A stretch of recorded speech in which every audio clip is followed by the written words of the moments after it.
আজকে গরমের একদম পারফেক্ট ব্রেকফাস্ট রেসিপি শেয়ার করছি।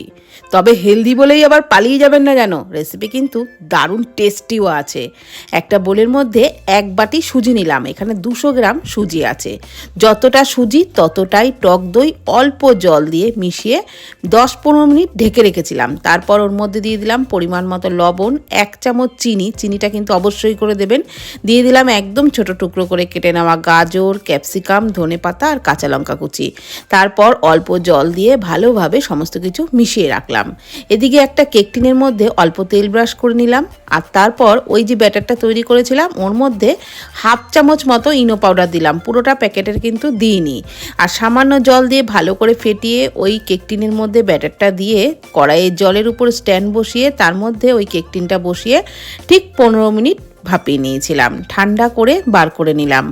এবারে একটা তড়কা প্যানে সাদা তেলে কালো সর্ষে, সাদা তিল, একটু হিং, চেরা কাঁচা লঙ্কা আর একটু কারি পাতা কুচি দিয়ে নাড়াচাড়া করে ওই তড়কাটাকে ওই ধোকলার উপরে দিয়ে দিলাম। আর তারপর পিস পিস করে কেটে নিলাম। তাহলে ব্রেকফাস্টে এইভাবে বানিয়ে ফেলুন সবজি দিয়ে সুজির ধোকলা।